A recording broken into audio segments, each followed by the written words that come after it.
Assalamu alaikum wa rahmatullahi wa barakatuh. To all our listeners, welcome this afternoon to a first of many, inshallah, classes on the Seerah of the Prophet Muhammad sallallahu alaihi wasallam. We are embarking on this at this time, not just to fill in the void of time and to engage with you, just to fill in the time slot. As a matter of fact, we're doing this because there's so much in the Seerah that can serve as an answer to all of us at the time that we are currently living in.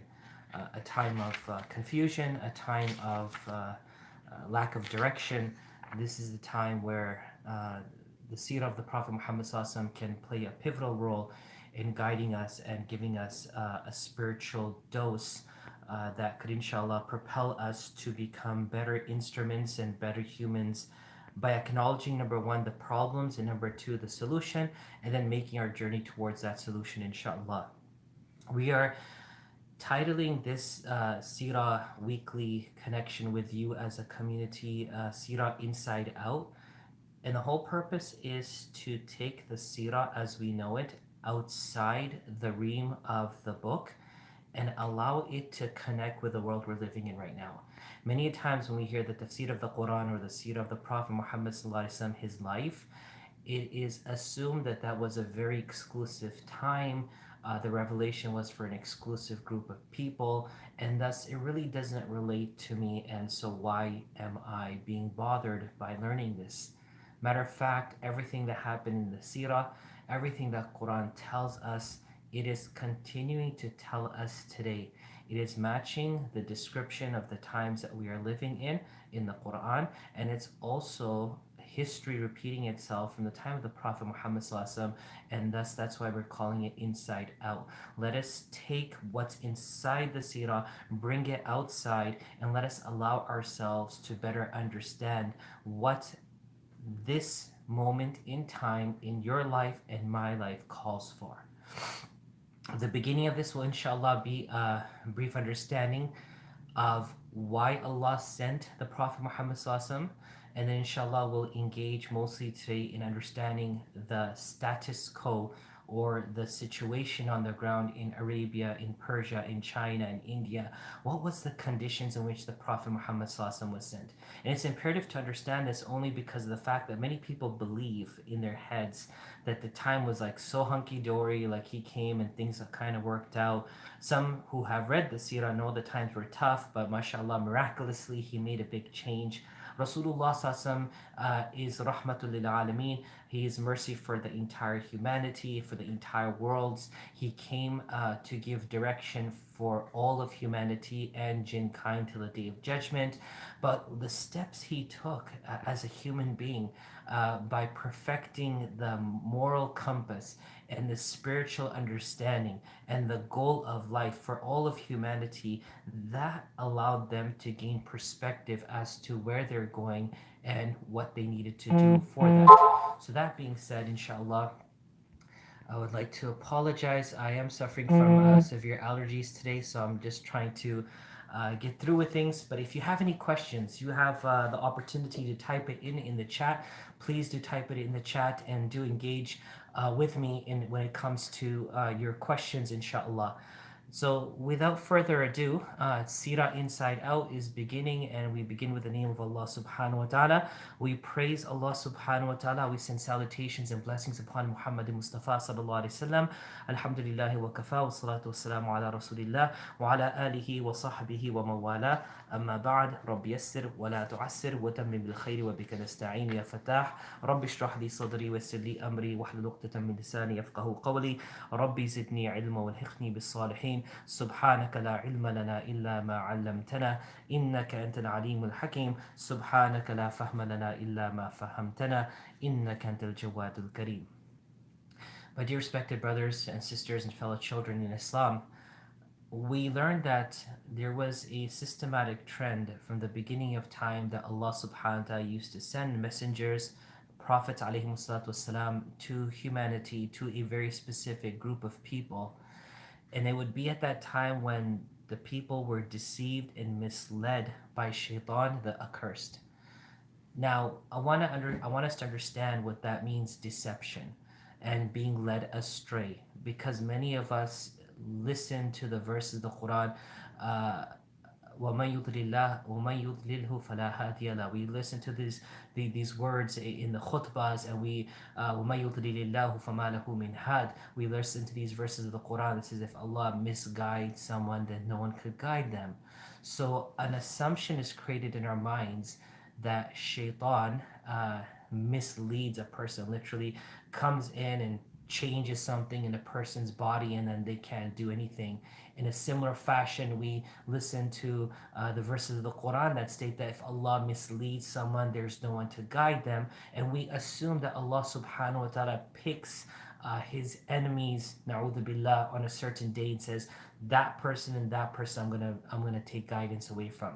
Matter of fact, that's not the case. The case is when people become distracted with many alternative things that will take them away from their core purpose of existence and what it is that they need to do, that is called the deception of shaitan.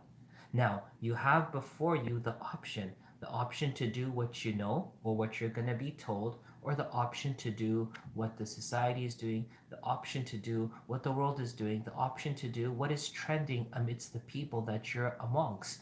Now, Shaitan's way of deception is that he will make the acts that are contrary to guidance enticing to the eyes of the person who sees it. We are living, for example, in a society where alcohol is widespread, where fornication, adultery is widespread, where usury is widespread. So, how does Shaitan deceive? Every single billboard, every single message, every single commercial, every single message that we see, read, or comprehend that alludes towards these things, that is enticing people towards these things, is considered the deception of Shaitan. Shaitan is actually taking people away, and that's exactly how Shaitan does that. He will present a scenario. He cannot hold your hand and pull you. Shaitan has never done that, and Shaitan cannot do that. He doesn't have the power to. He asked Allah as a last cry to give him life so that he will take humanity astray, except for those who are pious and God fearing and connected to Allah. And Allah's given him that window to do so. He can try what he wants, but he can't physically grab us and pull us across. What he can do is lure us. And luring is like, the carrot that's stuck to a rope in front of a mule or a donkey or a horse, and giving them the false hope and perception that it's right there, just one more step and you're gonna get it. That's exactly how Shaitan deceives. So Shaitan deceived creations before you and I. He's deceived people and nations before you and I. And he will continue to do that because that's his challenge to Allah. I want you to understand that, because the concept of God and Shaitan, Allah and the devil, is very much misunderstood in our world today. So we could say, oh, this is all happening because the devil. Well, yes and no. Shaitan lured humanity until we who have guidance as Muslims succumb to those misunderstandings, or to those misdeeds. Now, I say misunderstanding, those misdeeds, those bad deeds, and we normalize them then in our own societies. That led to Allah subhanahu wa ta'ala doing what we talked about in the beginning. So Shaitan's deception is luring. Allah misguiding, what does it mean? What does it mean Allah misguides people? It means that when you are adamant to move towards that direction, towards what we would call the left, the direction towards Shaitan, and you don't have any consideration, any regard for what you are taught, for what you are told, for what you are advised to do, rather you want to abandon ship. You want to abandon the ship of Allah. You want to abandon the ship of guidance, and you want to do what you want to do. Then Allah subhanahu wa ta'ala allows you to do that. Allah allows you to jump ship off of guidance. وَمَن يُضْلِلِ اللَّهُ فَمَا لَهُ مِنْ هَادٍ. Whoever Allah misguides, no one could guide them. I.e., when a person then jumps off that boat and Allah allows them to go off that boat of goodness, then no one could bring them back to it. So this is exactly the understanding of guidance and misguidance. Allah subhanahu wa ta'ala is not a dictator, na'udhu billah. Allah's not going to come and hold our hands. Just like we talked about the devil. Devil's holding your hands to come and do things. No, he's not. Same, Allah's not going to come and hold our hands and say, come on, go pray. Come on, make tawbah. Come on, do this. Come on and do that. Allah's not going to pull us to do it. And for those people who actually question the existence of God and they say, well, why isn't Allah fixing the world? Allah is not going to intervene and fix what you and I are breaking. This is the thing, responsibility Allah gave to the human beings. Allah gave to the humans that Allah had stated to the angels, I'm creating for this earth a khalifa, a vice regent, a representative. And the angels right away said, why? What are you going to create them for? They're going to cause bloodshed on this earth and they're going to cause mischief. Allah said, I know what you don't know. I know what you don't know. What is it that Allah knows that they did not know? Allah knows that we, as humans, if we were to follow exactly what we are taught and what we are advised to do, we can do miracles and wonders. But if we were to abandon ship and do what we want to do, we can become the exact source of destruction for this world. The question is today, my dear brothers and sisters, where are we? Which angle are we on? Are we going towards the rectification of this earth? Or are we walking towards the destruction of the earth? Fact is, we're walking towards the destruction of this earth. We are actually, as I speak, abandoning ship, leaving Allah subhanahu wa ta'ala. And then we have this shameless statement that circulates amongst us. Well, it's going to be the day of judgment. God's going to destroy everything. Allah's going to destroy everything. So what can I do? That's exactly why we're doing the Seerah class. Because if you understand the circumstances under which Rasulullah SAW came and he made you his representative after him, you should know that you have the ability and you have the support of Allah's power to actually change the status quo. If Rasulullah SAW and his Sahaba could do it as a unit, we all can do it too. The question is, are we ready to believe in that? Are we ready to believe that I can change the situation, or are we still fantasizing that someone will come and change the situation? People then talk about the Mahdi will come and Isa will come and they'll fix it. Brothers and sisters, they will be sent at a time when you and I, all of us, fail. Wa alaikum salam, Brother Abdullah Rahman. Thank you for joining us. They will then come when you and I fail. The question is right now, the world is changing more apparently to us than it ever was before. The world's been changing. The world has been on a free fall. The question is right now, this current situation opened our eyes to realize that we are falling. The question then becomes, are you and I ready to make the change? So again, going back to the first of 3 points for today, Shaitan made an oath. He made a promise to Allah. He's going to misguide his creation. Misguidance doesn't come by him grabbing our hands and pulling us. Misguidance happens by him luring us. He lures us towards the things that take us away from Allah. When Allah states he misguides, that means that Allah doesn't hold you back. When you want to go towards the way of shaitan, Allah will not say, please stay, you're my believer, you're my worshipper, you're from the ummah of Muhammad Sallallahu Alaihi Wasallam, don't do it. Allah doesn't pull back. Allah will send reminders. This is a reminder to us. What's happening in our world today is a reminder to us. But if we fail, if we negate Allah's way, Allah's word, Allah's solution through the Prophet Muhammad SAW, then he will allow us to jump off the ship of guidance, and then no one can then save us. May Allah subhanahu wa ta'ala save all of us. May Allah protect all of us. May Allah subhanahu wa ta'ala shower his mercy upon all of us, and may Allah subhanahu wa ta'ala make us all instruments of guidance. Ameen ya Rabbil Alameen. Now, going towards the fact that Allah subhanahu wa ta'ala then sent prophets and messengers at a time when the method and ways of shaitan's deception normalized within society, those prophets came as warners and givers of glad tidings. As Allah subhanahu wa ta'ala says in the Quran, chapter 35, verse number 24, Inna arsalnaka bilhaqqi bashira wa nadira wa im min ummatin illa khala fiha nadir. That verily we have sent you with the truth and a bearer of glad tidings and a warner.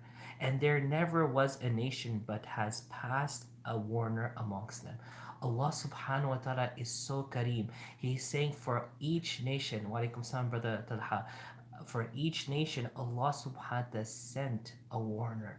Allah subhanahu wa ta'ala sent someone to tell them, hey, y'all, listen to this. That's not right. What you're doing there isn't right. What we want you to do is this. Who are we? Allah subhanahu wa ta'ala wants you to do this. Who is Allah? See, the first thing the prophets did, if you understand the history of all prophets, was to explain to them who their creator was, what was the purpose of their existence, and what's going to be their end result. Who they are, what is their purpose of existence, what's going to be their end result. Who are you? They didn't start preaching commands. They didn't start preaching the do's and don'ts. They didn't start saying halal and haram. Who are you? You are a creation of Allah. Allah made you. You have no authority to say otherwise because facts are Allah made you. And that is why in the Holy Quran, Allah subhanahu wa ta'ala over and over again in multiple places reminds us that we were nothing. Allah took us from علقة مضغة عظامة كسونا العظام لحمة ثم أنشأناه خلقا آخر. You were a blood clot, and then you were like a chewy piece of flesh, and then the bones were weaved into the flesh, and then you were made into another creation. فَتَبَارَكَ اللَّهُ أَحْسَنُ الْخَالِقِينَ. Allah is the greatest of creators. Allah subhanahu wa ta'ala is a master of creation. Allah subhanahu wa ta'ala created everything. فَتَبَارَكَ اللَّهُ. We should, praise be to Allah subhanahu wa ta'ala who is the best of creators. Understand one point here. Allah is reminding us in the Quran because you and I didn't see the Prophet Muhammad's time on this earth. But Allah is reminding us exactly the reminder that the prophets gave, alayhi salatu wasalam, peace be upon all of them, to their nations. You're a creation of God. Number two, your purpose of existence on this earth is twofold. Number one, to uphold goodness, and the second aspect of that, it's a test. You have to do good and know that the good you're doing is a test from God. If you do good by upholding good, if you uphold good by doing good, there's reward. And if you don't uphold goodness and you do vice, and then there is a severe punishment. What's your end result? Number three is you're going back to Allah. We came in this world temporarily, and we have to leave this world to go on towards eternity, and that is paradise. But before that, there's something called death in the grave, and then there's something called the day of judgment and resurrection and the day of judgment, and then of course it is paradise or hell. May Allah subhanahu wa ta'ala grant us all Jannah. Ameen ya Rabbil Alameen. So the prophets came again to specify these three things. Who are you? Why are you here? And what's your end result? And so if you understand that first, then you'll understand that they came as warners, as Allah subhanahu wa ta'ala said, وَإِن مِّن أُمَّةٍ إِلَّا خَلَا فِيهَا نَذِيرٌ. In every nation there has passed a warner. And then he warned the people. If you understand these 3 points, these actions, these practices, these vice are things that don't please the purpose of, that do not please the Lord that created you, do not suit the purpose of your existence, and they're going to be detrimental to you when you die. I hope you all understand this. That's the mentality that was used. If you understand these 3 things, now let's suss out and judge all the things that are happening in our society. Is this A, good, or B, bad? And if you understand your purpose of existence, who created you and where you're going, then you can correlate these two and say, you know what, These things are good, these things are bad. So as they continue to point out what was not conducive for the human being who acknowledges they're created by Allah and that they're here to establish goodness while they are to do good deeds so that when they die they have a good resort and a good afterlife, then Allah subhanahu wa ta'ala also made these prophets guides. وَلِكُلِّ قَوْمٍ هَادٍ. Allah subhanahu wa ta'ala says in chapter 13 verse 7, each nation, each people had a guide. So in the absence of those good actions, prophets served as guides. They then, through the divine text, may it be the one that was revealed to them or the one that was revealed before them and they came as a reminder of that text, they were to reinstate or introduce good practices. So as they pointed out what was wrong, they taught what was right. So prophets alayhi came to do just that. If you understand this point, then you understand the value of what a prophet is and why a prophet was sent. I'm hoping for those who join late that they will watch from the beginning, inshallah, once this live stream is over, to understand the point that we're trying to make. We're calling this Seerah inside out. The whole purpose is to take the Seerah out of the books and actually put it on display in our world right now, because truly our world is mimicking the time, it is mimicking the conditions that Allah subhanahu wa ta'ala sent the Prophet Muhammad sallallahu alaihi wasallam. What is the goal of explaining this correlation? That you and I, through the actions, the practices, the demeanor, the patience, the perseverance, and of course the moral conduct of our Prophet Muhammad sallallahu alaihi wasallam, stand up and say, I can help fix this. Why can you help fix this? Because Allah subhanahu wa ta'ala gave you Islam exactly for that purpose. We're not going to sit here and wait for someone to come. The person to come is already here, and that's you and I. May Allah make us the instruments of goodness. Ameen ya Rabbil Alameen. So now we want to do is go into part two of today's discussion, is understand the social atmosphere in certain places of the land. How were the people acting? When the Prophet came, what was their trend in society? What were they engaged in doing? What practices were they indulged in? Was it bad or was it good? And then we could then value how the prophets made the change. If any business wants to be successful, they truly seek out models of perfection that exist currently and try to mimic those while they take it two steps further into its success.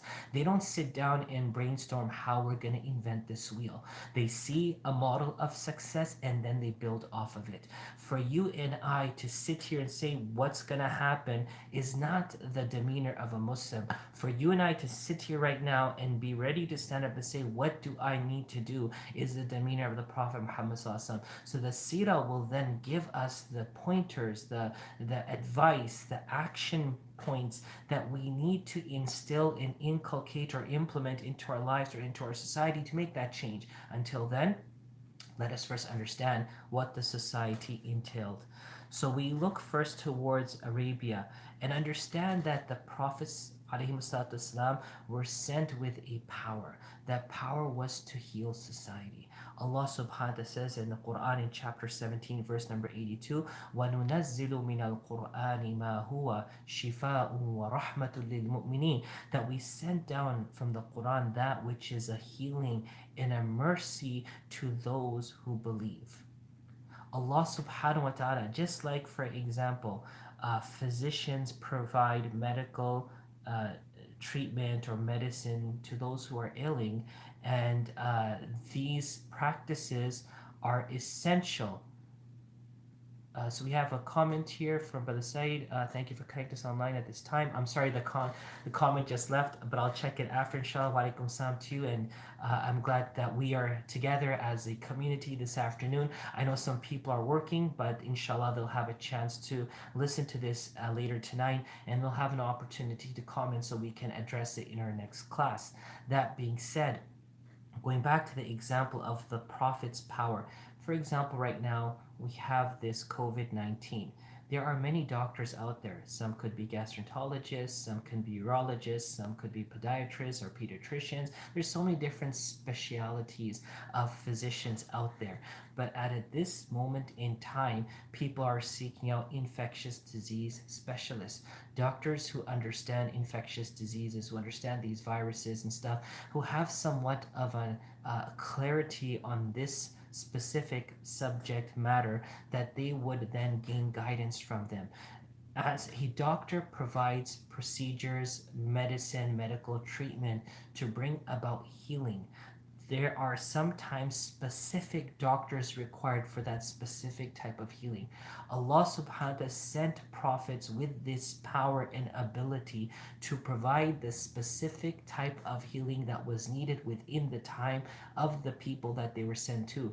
Sallallahu Alaihi Wasallam was salutations upon the Prophet Muhammad Sallallahu Alaihi Wasallam. So our Prophet Sallallahu Alaihi Wasallam was sent with the right tools, with the right speciality, with the right knowledge, with the right ability to help heal the community. See, the beauty of understanding a prophet's work is to understand how they worked. They didn't come and just dismantle everything and tear down buildings and, bulldoze a whole place and say, we're going to start fresh. No, the prophets came to heal, that the people from internally healed externally. And as they healed externally, then when it came to their buildings, when it came to their idols, when it came to their practices, when it came to their vices, they changed them out themselves. The Prophet ﷺ didn't go into each house and inspect, okay, is there alcohol in this home? Is there adultery being done here? He didn't go and check people's items in their dressers and say, okay, is this something you bought on eBay or is it something you stole from the people? Understand, he didn't do that. He came with a specific power of healing to help the people, number one, understand who created them, why they're here, and where they're going, as we already talked about. And also then through that understanding, give them the tablets, give them the procedures. It could be chemotherapy, it could be an antibiotic, whatever it is, as you understand. Literally, when it comes to medicine, I want you to use those literal things as metaphorical when it comes to what a prophet did. The Prophet ﷺ then, through practices that were prescribed, through guidance that was given through him to humanity, Allah subhanahu wa ta'ala allowed people to heal. So Allah says this Quran is a healing. It's not just a healing when you're sick, it's a healing constantly. See, right now allergies are really bad, so you have to take your allergy medicines, and that's why my eyes are puffed up. Allergies are really bad. So subhanallah, if you have allergies at that time, you'll take your Allegra or your what you call it, Claritin or whatever else there may be. But if you don't have allergies at that time, that medicine is in the cupboard. You don't need to use it. So this Quran should not be assumed to be a specific type of medicine. وَنُنَزِّلُ مِنَ الْقُرْآنِ مَا هُوَ شِفَاءٌ وَرَحْمَةٌ لِلْمُؤْمِنِينَ, that this medicine is only to be used if the need arises. The need for this medicine is universal, is eternal, is every day, every moment of every person's life. That's the type of medicine this is. So the question could arise, okay, Rasulullah was sent with a specific understanding to heal the vices and the hearts and the souls and the bodies and the societies of the people. What do you and I have? How can you expect me to do this? Good question. That is why we're doing Seerah inside out. If you are to now flip the Seerah upside down, like pineapple upside down cake or maqluba, as they cook it and they turn it upside down, it's time to turn the Seerah upside down and open it up and see that this is something you and I can do also. Allah wants to see our concern, our love, our care, and our effort. Allah wants to see that we want to see change in us, in our homes, in our society. If we can just have that concern tonight, watch Allah subhanahu wa ta'ala guide all of us towards that miraculous journey of bringing change on this earth. But the question still falls back to the point, we won't ask Allah, we won't make that step. Why? Because we don't believe it. Like, I'm not a prophet, and no one says you're a prophet, but you're from the Ummah of Rasulullah Sallallahu. You're the selected people who Allah made for this nation. Allah could have made us of any other nation. Allah could have made us of any other creation. He made us humans, He made us jinns, He made us from the Ummah of Rasulullah Sallallahu for a specific reason. Because Allah subhanahu wa ta'ala selected you, He believes that you can do it. The question is, are you willing to believe in what you can do? Prophet Muhammad Sallallahu didn't get up with his biceps on top of the mountain and says, I'm going to come down and change you. He was humble. He was just an instrument. Allah subhanahu wa ta'ala enlightened him to do what was right.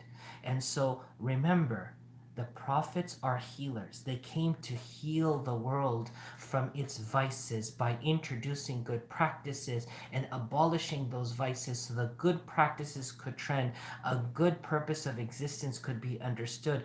The purpose of our creation, the purpose of our existence, and where we're going after our death, because we're all going to die. These were the key staples on which people were functioning then. And so Allah subhanahu wa ta'ala is using this message as shifa, and we are diving into the seerah inshallah so that we can be those instruments of shifa for ourselves, our families, and our community inshallah. Ameen. And that's what Allah subhanahu wa ta'ala says in verse number 44 of chapter number 41. قُلْ هُوَ لِلَّذِينَ آمَنُوا هُدًى وَشِفَاءً. And that's why I made the point. We don't believe it yet, but we need to start believing it. Allah says, say, O Muhammad Sallallahu, this Quran is for those who believe, a guidance and a healing. You want answers for today? You already have it. It's the Quran. You want answers for healing the society? You want the remedy? You want the potion? You want the secret? It's there. You have it. But qul, say Muhammad Sallallahu, it's only for those who believe in it that they will find the guidance, they will find the solution, they'll find the healing. So we are now reading the seerah of Rasulullah Sallallahu so that we can believe in it beyond believing in it. What does that mean? I believe in Allah. I believe in Rasulullah Sallallahu. I believe in Islam. I believe in 5-time prayer. Now it needs to go in here. I need to be convicted in my belief. My conviction is what should drive me. May Allah give us that conviction throughout this series and beyond. Ameen ya Rabbil Alameen. So, the Prophet Muhammad Sallallahu was sent to Arabia. Let's understand what Arabia is. Arabia Peninsula is situated on the southwest region of Asia. It is surrounded by Palestine and the Transjordan in the north, the Indian Ocean in the south, the Red Sea in the west, and the Persian and Arabian Gulf on the east side. It is a country, it is a land mass that is surrounded by seas on 3 sides, and it has land on 1 side, and that is why it's called the Arabian Peninsula. It is 1,500 miles in length and 600 miles in breadth. The total land area stands at 1.2 million square miles. There are 5 dominant states of what Arabia consists of. One is Tihama, Hijaz, Najd, Yaman, and Uruj. These are the 5 states of this landmass from the history of the Prophet Muhammad till now. Yes, it's been cut up and sliced up and there's countries formed, but that didn't happen at the time of Rasulullah. That happened at the time of the British. So if you understand, this is what Arabia is about. And Rasulullah came to the Arabs, he came to the area of Hijaz, not Najd or Tihama, but he came, of course, for the whole of humanity. What was the condition? What was the condition of the people at the time that he was sent? Again, this is our third and final part for today. We talked about understanding deception and derailment, misguidance and guidance. We talked about the purpose of humans' existence. We talked about how the Quran and this Islam serves as a healing and a guidance. It is a solution for everything in our world, including what we're seeing right now. The question goes down to, do you and I believe it from our heart with determination, or do we believe in our head as just believers and members of the society? So we are now understanding the final thing. What was the condition on the world? When the Prophet ﷺ was born, when the Prophet ﷺ became a prophet, when Allah selected him for Nubuwah and Risala, what was the condition? Well, number one, and I'm telling you about these conditions because I want you and I to understand how these conditions mimic what's happening on our earth today. Number one is warfare. The situation in Arabia was every tribe had enmity with other tribes. People were at war on every microscopic scale that you can see. There were people, a constant effort was being made to harm the other, from tribes to then communities to then nations. It was just within Arabia there was just so much warfare and so much hatred. There was always this ill intent in the hearts of people. This was shaitan luring them towards this practice, that this practice then normalized within the society. Every person wanted to either every trifle matter led to wars, quarrels, mutual killing, bloodshed, and this had become a daily affair. Killing, warfare was a daily affair. They used to nourish the desire for taking revenge against the killing of their relatives from their very boyhood. This was something people were groomed from childhood to believe, that you're going to grow up and you're going to fight. That's all it was about.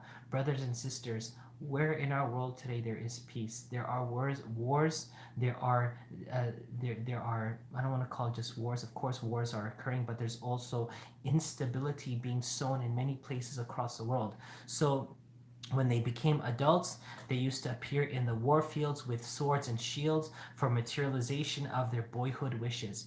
Many of such wars had continued even for a century, from generation to generation. Hundreds of such wars had occurred during the period from the 7th century to the advent of the Prophet Muhammad.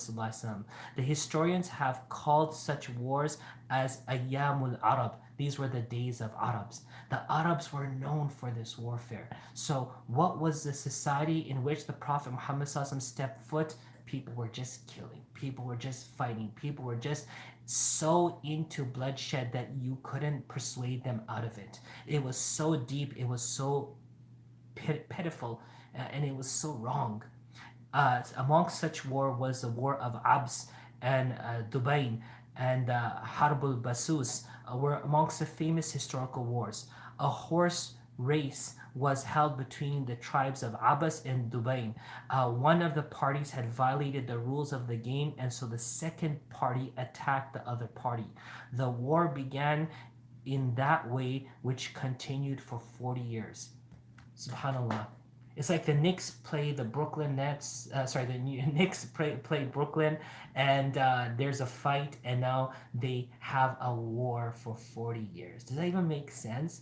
It's crazy that this is what was the normal situation. You're going to the field today for your horses to race, and what comes out from that race is a 40-year war. This is why they called it Ayyamul Arab, the days of Arabs. It was just about warfare. Uh, the reason for a second war was that a foreign stranger, became hungry and took shelter in an old woman's place named Basus. The guest started taking food by letting the camel free in the grazing field. The camel had entered the garden of a man named Kulayb and started itching its body with the tree. As a result of jerking on the tree, an egg of a bird fell down from the nest, which was built on the tree, and cracked. On hearing the screeching of the bird, Kulayb got annoyed with the camel and threw a shaft. The old woman became very much agitated to see the incident, as she then felt dishonored that her guest's camel was injured. So she sought help for revenge from a distant relative who came, and this war began. This man came, her nephew came, he killed Kulayb, and the war started between Banu Bakr and Banu Taghlib, and the war continued for 80 years from a generation to generation. This is a story I always love telling, and it just goes to show how much people were in darkness.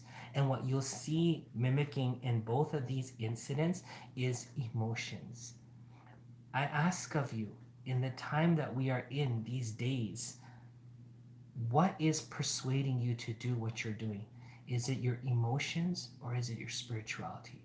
Are you emotionally connected to the TV, watching the stock market dip below thousand? Are you watching us go into a recession? Are you talking to people about these problems? Are you engaged so much emotionally in distress because of this? Or is your spirituality saying it came from Allah, it will go back to Allah? I know these things are important, but I need to now build my spirituality, because there's a ship of complaining and there's ship of preparing. If you're on the ship of complaining, know it's going to sink. If you're on the ship of preparation, inshallah, that ship will sail through this storm and inshallah get through the storm. This is a very amazing story. An old man is traveling. He becomes hungry. He knocks the door, and this lady opens a door. She's an elderly lady. They don't know each other. And in Arabia, the custom was hospitality. He was like, I'm hungry, give me some food. So she said, come on inside, I'll cook you some food. While he was inside, his camel was left outside to graze in her field. The camel didn't know the borders of the field, and hence the camel ventured outside the borders of the field. And he found a tree, and he had an itch. So he started rubbing himself on the tree to get that itch. Of course, many of us ourselves cannot itch certain parts of our body. We need the assistance of one of those itching sticks, or ask someone to give us, to itch our back. This camel, of course, couldn't itch itself, so he was rubbing himself against the tree where the itch occurred, and egg fell off of that tree that was on a nest that was formed by a bird on that tree. It fell and it cracked. The mother bird saw it, and the mother bird screamed. This guy named Kulayb came out. As soon as Kulayb saw this, he threw this metal rod on the camel and injured it. When she came out and she noticed this, she felt that she was dishonored. Again, emotions, emotions, emotions. She felt, how dare you do this to my guest's camel? So she called on her family member, and a war then began after he killed Kulayb in response of Kulayb injuring the camel. And the war went on for 80 years. I want you to understand this, brothers and sisters. Our emotions can destroy us. Our spirituality can save us. The question is, which mechanism is driving me today? Am I run by my emotional state, or am I guided, by my spiritual state? So beyond this war, the leaders of Sulaim and Ghatfan tribes had a debate on a trifling matter at the Ukaz fair. In consequence of the incident, a man was killed. After some days, the other party came forward to take revenge, and as such, a fearful war started between the two tribes. A dispute at a fair led to someone being killed. A few days later, the two tribes get together. They started a war between the tribes of Banu Bakr and Banu Tamim. On the issue of a grazing field, many wars occurred between the Aus and Khazraj tribes of Medina. It was known as the War of Bu'ath. Many of their leaders were killed. The people of both the tribes came to Prophet Muhammad SAW, who advised them to stop fighting. As a result, the war ended after much casualty. The important wars of Quraysh are known as Ayyamul Fijar and Dhuqar, war which was a very fatal and deadly one. So again, we can fight, we can hoard, we can hurt, we can trample over each other.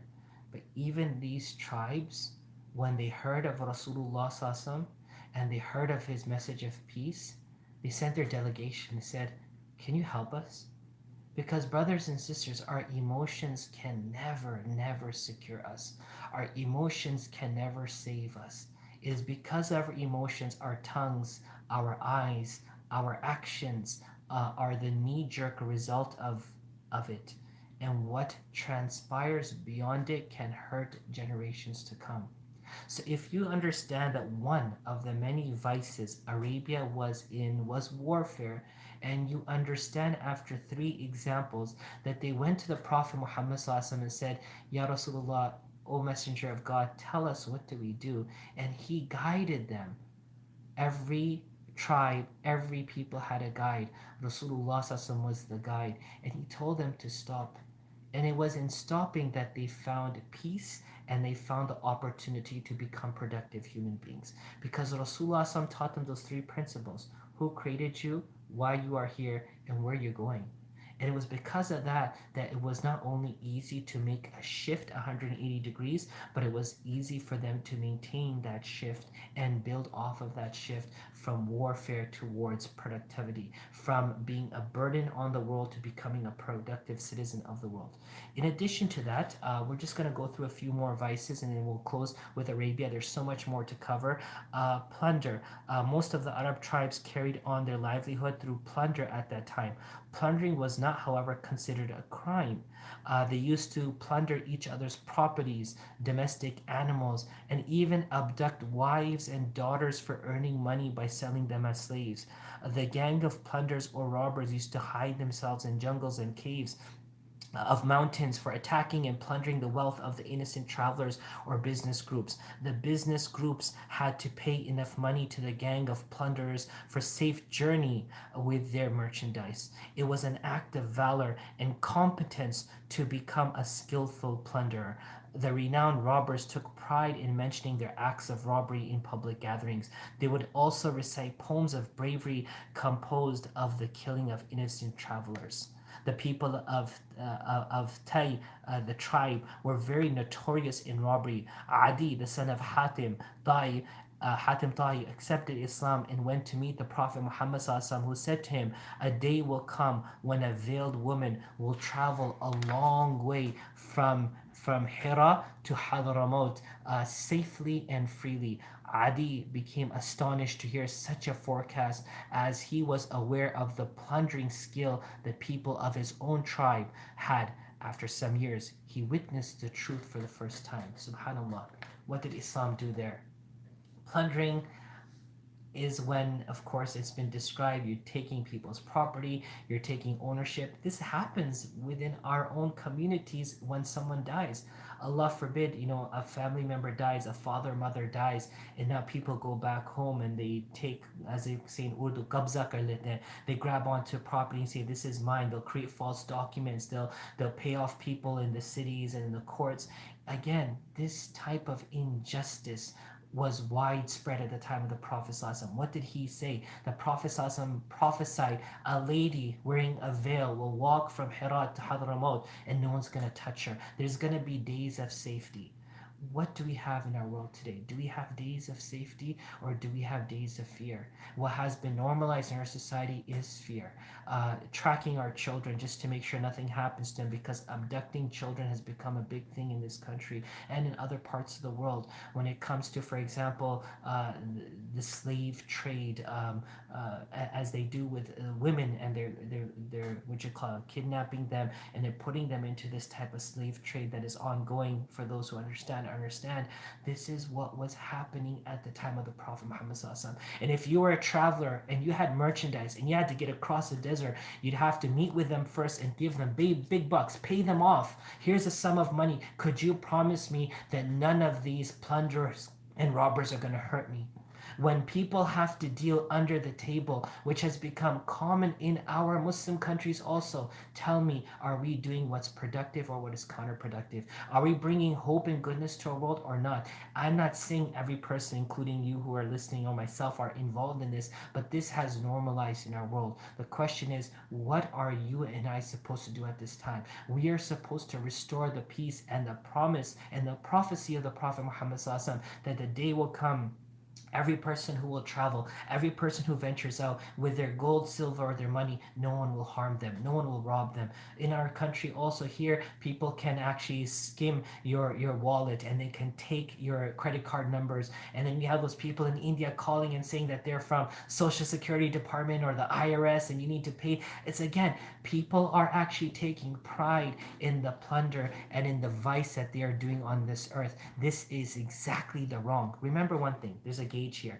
So this is good and this is evil. Okay, so whichever one happens on this earth, it goes up to Allah, and based on that, the decisions come from Allah. If there's ample good happening, that goes to Allah and goodness comes from Allah. But if there's ample vice happening, what do we expect to come from Allah subhanahu wa ta'ala?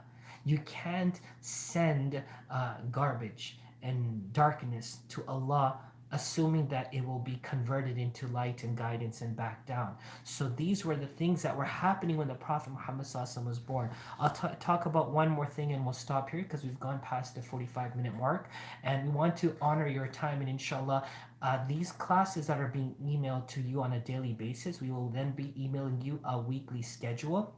And inshallah, beyond myself, Mufti Wasim, Sheikh Arsalan, Sheikh Asil, we're all going to be engaging with you, inshallah, to make sure that we don't overwhelm you and at the same time we don't leave you hanging. So, inshallah, this is good for all of us. We're conversing, we're communicating, we're learning, and why not? This is the time for us to learn. This is the time for us to rectify. This is the time for us to implement. The society is ripe at this time for us to do this, and may Allah allow us to do it successfully. Ameen ya Rabbil Alameen. The final of the many vices that we'll discuss right now is theft. Theft was widespread because of the distress of people. There were thieves in all walks of life. Those who had no honor and position in society resorted to theft for their livelihood. They felt proud to mention their heroic acts of theft from well protected places. A notorious thief, Tabatha Sharra, was composed a poem mentioning his skillful theft. The poem was included in the book of Arabic literature called the Hamasa. The treasury of Kaaba had enough wealth accumulated through the offerings to deities. They used to offer to their gods there. An image of a gold deer was lost. There was a gold deer, it was lost from the treasury. It was particularly alleged that Abu Lahab stole the golden deer from the treasury. They did not differentiate the articles belonging to their relatives or others for stealing. The poor thieves had to face punishment at times, but the notorious thieves had no such problem. They were women thieves too. Once a woman, her name was Makhzum, from the tribe of Makhzum. She was caught red-handed at the time of stealing. Allegation was made against her to the Prophet Muhammad. The people of the Quraysh tribe became very much anxious, believing that the woman of this respectable family might get punished. So they sent Usama to Prophet ﷺ, pleading in favor of the woman. After hearing everything the Prophet ﷺ said, "Will you request against the law prescribed by Allah?" Then he stood up and told the gathering, the earlier nations had been ruined because they punished the poor thieves and took no such measures against the thieves of respectable families. I swear by Allah that I will cause to cut the hand of my daughter Fatima radiallahu anha if she would steal. Actually, the people in general were habituated in stealing. It was a habitual practice for them. For this reason, the Prophet ﷺ urged them to promise not to steal, who used to come to him to accept Islam. Allah subhanahu wa ta'ala had also directed the last Prophet ﷺ to do the same. The direction had been mentioned in the Holy Quran. And this is where we're going to stop, but let me explain this point here. The society was so dire, the situation was so bad that every person stole. If you're going to walk into Kroger's, steal a few loaves of bread. Why? Because you needed to feed your family. If you then walked out, some people would actually steal on a larger scale. One was the petty thieves that were stealing because they needed to eat and they needed to feed their families, and then there was those thieves who were stealing because they wanted to show off. And one of the incidents that was given was that a golden deer, which was given as a gift to the gods by the Kaaba, was stolen from the Kaaba, and people assume it was Abu Lahab who stole it. Nevertheless, this was the situation. The Prophet ﷺ is coming in a place where people are stealing. If you take, for example, the price gouging, a couple in Canada bought so many Lysol wipes, they sold them for $70,000. Or that person in Tennessee who has 17,000 hand sanitizers, which I believe recently was then taken away from him. But understand, this is a type of stealing from society where you are taking benefit of other people's misery by putting them in more misery. The Prophet ﷺ, when he would convert people to Islam, they took an oath. They took an oath of allegiance in which the oath was that they will not steal, because these were vices that happened. So Prophet ﷺ made a society where people cared about others more than they cared about themselves. The thing is to love for your brother what you love for yourself was a principle instated in Islam. It was instilled in Islamic teachings. Why? Because if you are to care, you will never hurt. And if you don't hurt, that means you will not steal. And if you won't steal, you'll protect their properties. And if you protect their properties, you're actually doing an act of goodness, not an act of vice. So there's so much more to cover about Arabia, from the cruelty, the adultery, when we come down to the shamelessness. There's so much to cover, and we're going to go through that, inshallah. And after going through that, we're going to go through Persia, we're going to go through China, we're going to go through India. What was the common atmosphere in the world outside of Arabia also, that the Prophet Muhammad ﷺ had to address these vices by instilling the three understandings in the people of who created them, why they are here, and where they are going. And then, inshallah, through his warning them against these vices, guiding them towards what was better practices, is what the seerah is all about. So, brothers and sisters, this brings to conclusion today our first of many parts, inshallah. Currently, our seerah is going to happen once a week. Inshallah, we'll double down very soon. We're also going to be having a class on the army of Allah, the angels. And I'll give you a quick summary of that. We all believe in Allah, His angels, His books, His messengers, the final day, whatever good and bad happens from Allah. We believe in being resurrected after death. Many of us can explain a lot of these items, but the one item that we seldomly hear explanation about is the angels. Who are these angels? Why do we believe in Allah's angels?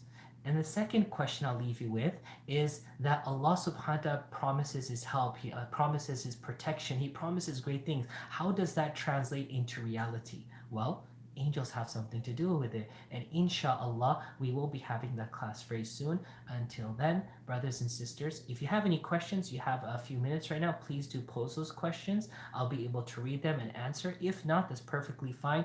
Inshallah, we will have an open forum with the community, inshallah, and we will have these discussions.